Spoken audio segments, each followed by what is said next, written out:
COP27 arranca em Sharm el-Sheikh, no Egito, com apelo do secretário-geral da ONU para ações climáticas ambiciosas e credíveis. Intensificam-se os combates em Donetsk e retirada de civis de Kherson face à contraofensiva ucraniana. Na reta final para as eleições intercalares nos Estados Unidos, Biden ataca opositores que rejeitam derrota eleitoral e Trump sugere que pode voltar a candidatar-se.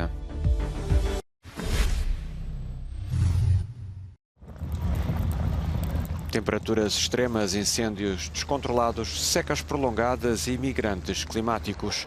A COP27 arrancou em Sharm el-Sheikh, no Egito, marcada pela publicação de um relatório alarmante sobre o aquecimento global. De acordo com a Organização Meteorológica Mundial, se as projeções para 2022 se confirmarem, os últimos 8 anos serão os mais quentes desde que há registro. O secretário-geral da ONU apelou a ações climáticas ambiciosas e credíveis. Como constatou claramente a Organização Meteorológica Mundial, a mudança acontece a uma velocidade catastrófica, devastando vidas e a subsistência em todos os continentes. Devemos responder ao sinal de alarme do planeta com ações climáticas ambiciosas e credíveis. A COP27 é o lugar e o momento para o fazer. Mais de 120 chefes de Estado e de Governo deverão marcar presença na Cimeira do Clima, na estância balneária egípcia. Mas o encontro está também marcado pela ausência de líderes de algumas das maiores economias e poluidores do planeta, como a China, a Rússia ou a Índia. A COP27 conta também com a presença de especialistas, académicos e representantes de organizações não governamentais e decorre até ao próximo dia 18.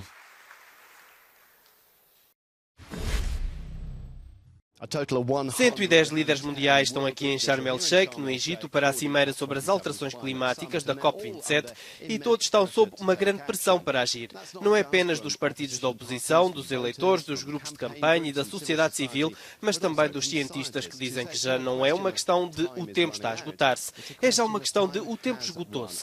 Falámos com Johan Rockström, é o diretor do Potsdam Institute for Climate Impact Research e um dos principais cientistas climáticos mundiais. As decisões que tomarmos agora terão impacto durante séculos. Ultrapassar o grau e meio e o degelo do manto da Groenlândia não acontecerá da noite para o dia, mas é irreversível. Mesmo que leve 500 anos, teremos 7 metros de subida do nível do mar.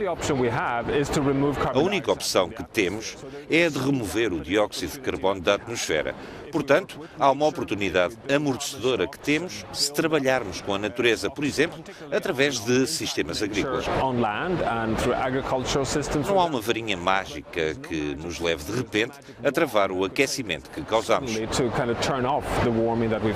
Não há nenhuma varinha mágica, mas o que há é dinheiro. Muitas das conversas aqui serão em torno das finanças, dos países mais ricos até aos mais pobres. Desde aqueles que provocam as mudanças climáticas até aos mais afetados por elas, de modo a ajudar na adaptação, pois sabemos que as mudanças estão agora em curso e que as pessoas precisam de ajuda para lidar com este planeta em aquecimento que temos. Jeremy Wilkes at COP27 in Egypt for Euronews.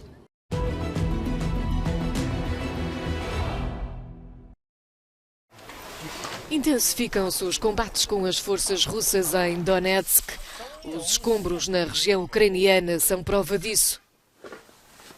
No território ocupado de Kherson, os residentes terão sido alertados pelos militares russos sobre a contraofensiva iminente das tropas ucranianas e foram aconselhados a deixar a cidade. As autoridades russas já obrigaram à deslocação de muitos civis de Kherson, enquanto a Ucrânia aumenta a pressão sobre as tropas de Moscovo, destacadas na margem ocidental do rio Dnipro. As forças ucranianas têm vindo a avançar no sul, enquanto a Rússia intensifica os ataques a Kiev. Os militares ucranianos dizem esperar ordens para avançar para a cidade de Kherson em breve. Os analistas acreditam nesta possibilidade devido à deterioração das condições meteorológicas. Com a chuva, o solo está a transformar-se numa camada de lama impenetrável. Entretanto, o Ministério da Defesa russo divulgou imagens do que descreveu como sendo pessoal mobilizado que continua a formação na Sibéria. Ao que tudo indica, o contingente fará parte da mobilização nacional levada a cabo em setembro pelo presidente Vladimir Putin. Combatentes russos de Donetsk também chegaram à cidade de Ambrovsivka depois de terem sido libertados numa troca de prisioneiros com o exército ucraniano. Ursula von der Leyen vai propor esta semana à União Europeia um pacote de financiamento para a Ucrânia até 1.500 milhões de euros por mês ao longo do próximo ano. A proposta da Presidente da Comissão contempla uma ajuda total até 18 mil milhões de euros para cobrir as funções essenciais do Estado. O anúncio deste apoio surge na sequência de um telefonema entre von der Leyen e Volodymyr Zelensky.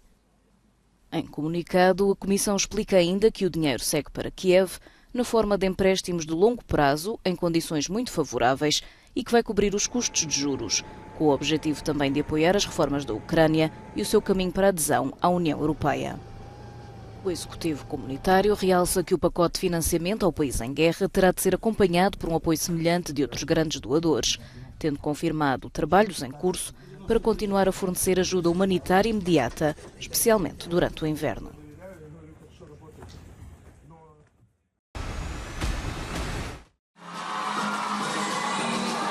Na reta final da campanha para as eleições intercalares desta terça-feira nos Estados Unidos, democratas e republicanos multiplicam esforços para atrair o eleitorado num escrutínio que pode estabelecer as fundações para as presidenciais de 2024.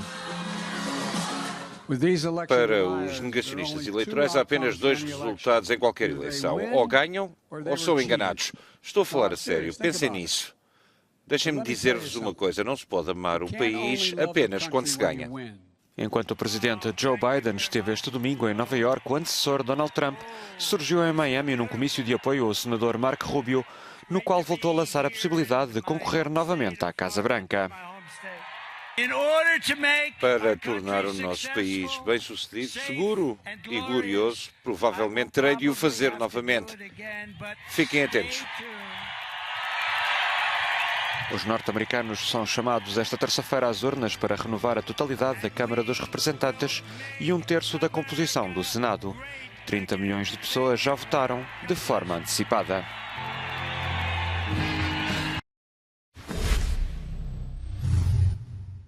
Um grupo de dança atua nas ruas de Varsóvia, a capital polaca, numa manifestação de solidariedade para com os milhares de pessoas que protestam no Irão pelos direitos das mulheres e contra o regime que consideram autoritário, um movimento que surgiu após a morte de uma jovem que estava sob custódia policial e que foi acusada de usar o véu de forma incorreta. Os protestos vão na 7ª semana, apesar da feroz repressão das forças de segurança. Um carnaval eleitoral na praia de Copacabana, uma semana depois das eleições presidenciais no Brasil. Milhares de pessoas reuniram-se no Calçadão para celebrar a vitória de Lula da Silva, mas nem todos saíram às ruas para festejar. Os apoiantes de Jair Bolsonaro insistem que as eleições foram manipuladas e também se reuniram no Rio de Janeiro para exigir uma intervenção militar. A Meta, a empresa-mãe do Facebook, pretende dar início a um processo de despedimentos em larga escala nesta quarta-feira, avançou o Wall Street Journal. No meio de uma recessão económica global, as empresas de tecnologia passam por dificuldades depois de um rápido crescimento durante a pandemia. Os despedimentos devem afetar milhares de funcionários, entre os mais de 87 mil da Meta a nível mundial. A Apple diz estar a prever atrasos na distribuição do novo iPhone devido ao confinamento imposto pelas autoridades chinesas em Zhengzhou, ligado a um novo surto de Covid-19. A cidade chinesa alberga a maior fábrica de smartphones do gigante tecnológico norte-americano. As autoridades vedaram o acesso à zona durante uma semana, exceto para entregas de alimentos e equipamentos de saúde.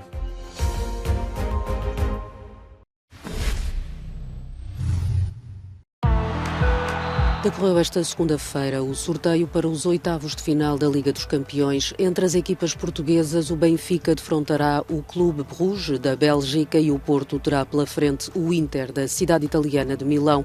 Os grandes jogos desta fase deverão ser entre Real Madrid e Liverpool e o Paris Saint-Germain Bayern Munique. Os encontros estão agendados para fevereiro do próximo ano no caso da primeira mão e para março no caso da segunda.